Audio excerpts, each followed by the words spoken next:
शाहिद साहब, आप इल्जाम भी लगाते हैं और बीच में से निकल भी जाते हैं। एक जगह आप कहते हैं जी उन्होंने किया, दूसरी जगह आप कहते हैं मैंने नहीं देखा। मैंने लड़कियों को अपने बाजार में बरहना कर दिया। आपने जो पोस्टमार्टम किया है उस रिपोर्ट पे थोड़ा सा हमारे व्यूवर को बताएंगे तीफी भट्ट साहब के बारे में जो आपने किया है। तीफी भट्ट के ऊपर जो है ना, मेरे हिसाब से 8 या 9 302 की FIR होंगी और उन FIR में जो है ना कत्ल जो होने वाले अफराद हैं ना, जो मकतूलैन है, उनकी तादाद 13 से 15 होगी।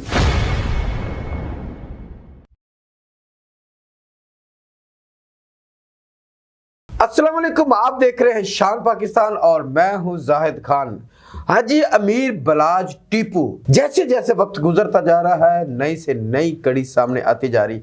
आज हम पूछेंगे शाहिद चौधरी साहब से कि बिलाज कत्ल केस की अपडेट क्या है, आगे क्या होने वाला है और अभी कौन से राज खुलने वाले। तो बात करते हैं शाहिद चौधरी साहब से। अस्सलाम वालेकुम। वालेकुम अस्सलाम भैया। चौधरी साहब कैसे हैं आप? अल्हम्दुलिल्लाह। चौधरी साहब, तीफी भट्ट साहब के बारे में मुल्ज़िम कहा जाता है, मुजरिम कहा जाता है, FIR हो रही हैं, एहसन शाह का कुछ और बयान आ रहा है। ये तमाम हालात तो हमारे सामने हैं, लेकिन मैं आपसे ये पूछना चाहता हूँ कि आप क्राइम में बहुत गहरी नज़र रखते हैं। तीफी भट्ट साहब बाहर गए हैं अंडरवर्ल्ड से, अभी तक आप तक कोई रिपोर्ट पहुंची हो या कोई ज़राए ने बताया हो कि तीफी भट्ट साहब ने ये कत्ल करवाया है, नहीं करवाया, उनका कितना हाथ है, नहीं है, उनका कोई मौक़िफ़ आप तक पहुंचा हो, इसके बारे में हमें बताइएगा।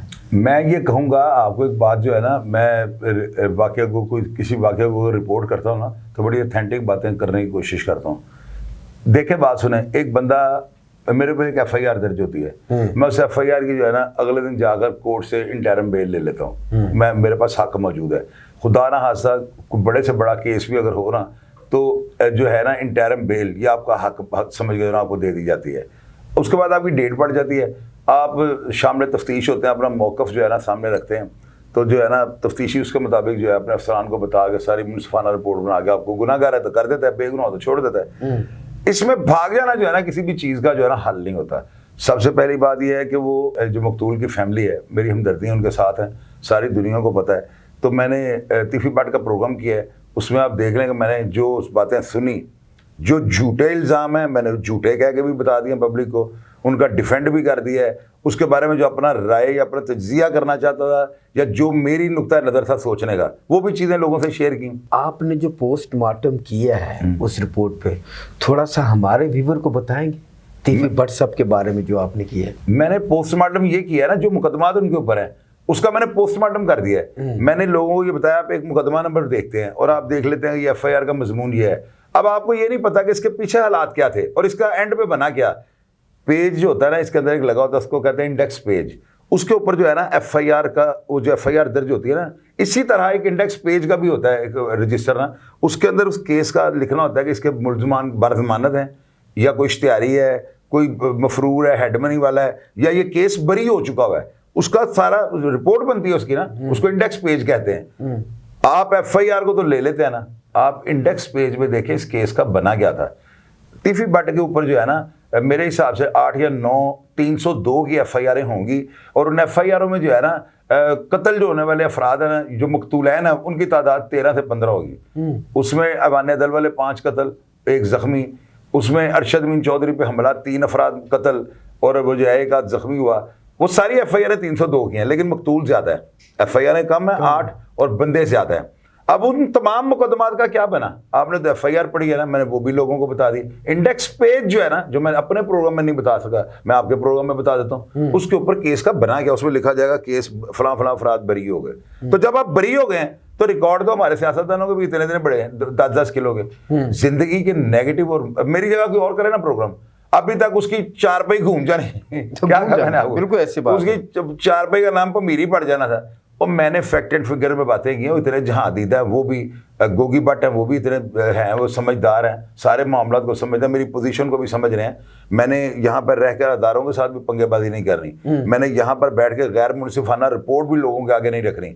मैंने अपनी पिठ को जो है ना, मैंने वो भी बिछाना है। रीजन, यूट्यूब और फेसबुक एक बहुत गहरा समुंदर है, यहाँ पर बीच में किसने आगे क्या लिख देना है, चीजें जिच कर जाती हैं।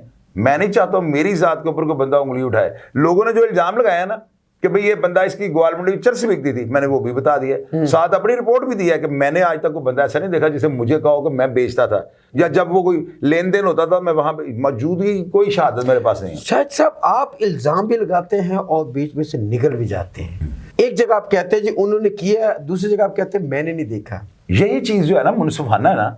देखिए मेरी बात सुने, मैंने ये तो नहीं कहा मैंने देखा है। अगर मैं कहता हूं मैंने देखा है तो फिर आपको पता है मैंने देखा है तो मैंने कहना है ना। तो एक चीज मेरे ऊपर इल्जाम आते हैं यार, ये कौन सी बड़ी बात है? अपना पहले इख्तिसाब करो ना, अपने मुंह से अपना तो इतराफ करो कि आप क्या थे। मेरे ऊपर बड़ी अजीबोगरीब, मेरे ऊपर एक FIR दर्ज हुई है, उसमें हमारी मोहल्ले की ना वो छोटी बच्चियां बेटियों की तरह लगा लें, बहनों की तरह लगा लें, उन्होंने एक FIR दर्ज करवाई है कि शाहिद चौधरी ने भरे बाजार में जो है ना हमें बरहना कर दिया। मैंने लड़कियों को अपने बाजार में बरहना कर दिया। देखें ऐसी चीप किस्म की जो है ना FIR मेरे ऊपर एक दर्ज है। अब उसका होता क्या है कि वो खुद ही जाके ना कोर्ट में बयान दे हैं, और मेरा प्रेजेंट भी उस दिन ना मेरा कोई गया हुआ था, बेटा मेरा पेश हुआ था या क्या मामला था, तो वो ना कोर्ट ने मुझे बगैर मेरी प्रेजेंट के ना, मेरी हाजिरी के बगैर उनके बयान ले लिए। यानी मैं अगर होता तो चलो मैं प्रेशराइज कर, मैं तो था ही नहीं उस दिन, मेरी हाजिरी लगी है कोर्ट में ना कि ये बयान देने को, तो चलो ठीक है बयान होने तो आ जाए बताइए। उन्होंने बयान क्या जाके दिया है कि शाहिद चौधरी साहब जो है ना हमारे वालिद साहब की तरह, ये लोगों ने जो है ना हमें उसको जो है ना मिसगाइड कर दिया। अब देखें FIR मेरे ऊपर दर्ज हो गया, मैंने दुपट्टा अपने बाजार के अंदर यार औरत का खींच दिया। ऐसी हरकतें वो करते हैं जिनकी माएँ बहनें कोठों पे चलती हैं। गैरतमंद आदमी कभी किसी औरत के साथ ऐसी हरकत नहीं करेगा। तो इल्जाम मेरे ऊपर ये भी है। देखें इल्जाम लगा ना तो मैंने अगले दिन इंटरन ली। तीफी बट पावरफुल आदमी है, उनके बेचारों के अभी छोटे छोटे बच्चे हैं उनके, वो इतने स्ट्रांग कानून को समझने वाले, आपके इतने ताल्लुकात हैं, अगर आप बेगुनाह तो बेल आगे लो, खुद आके सरेंडर करो कोर्ट में, अपनी इंटरम लो, लोग देखें आपको, मीडिया ट्रायल हो, हम लोगों ने जान छोड़नी है। इस वाकये को तो दुनिया सारी देखना चाह रही है। लोग हिंदुस्तान से पूरी दुनिया में हमें देख रहे हैं, फॉलो कर रहे हैं कि यार ये बंदे क्या बात कर रहे हैं। तो इसमें जो है ना इनको पेश होना चाहिए। अगर ये पेश नहीं होगा तो मैं कहूँ ये कोई अच्छी बात नहीं है, ये वो अच्छा मैसेज नहीं दे रहे हैं लोगों को। पेश होना चाहिए। आपके जो जराए हैं वो क्या कहते हैं कि तीफी बट ने अभी तक अपना कोई मौक़िफ़ बयान किया कि उसने कत्ल करवाया है या उन्होंने नहीं करवाया? अभी तक मौक़िफ़ आया नहीं, मुझे अभी तक किसी भी ऐसे जराए थे, वो आपकी बात दुरुस्त है कि जाहिर है कि बैरून मुल्क भी लोगों से सलाम दा, व्हाट्सएप की एप्लीकेशन, इसमें कोई बिल तो डालना नहीं पड़ता, तो वो है ऐसा सिस्टम के लोग एक दूसरे बता देते, बातें शेयर कर देते हैं। अभी तक ना मुझे किसी भी किस्म का कोई मौक़िफ़ नहीं उनका आया, कोई भी ऐसी बात मेरे सुनने में नहीं आई कि उन्होंने इस कत्ल का एतराफ़ किया हो या उन्होंने अपनी को आने वाली जो है ना कोई प्लानिंग के बारे में मुझे बताया। वो बनता भी नहीं, क्योंकि मेरा और उनका इतना ताल्लुक है ही नहीं कि वो मुझे स्पेशली कहें। मिडल मैन जो कोई है ना उसने भी ऐसा कोई कॉन्टेक्ट अभी तक नहीं किया। जो ही कोई करेगा और मैं अपने ज़राए के हवाले से वो खबर लोगों से शेयर करूँगा।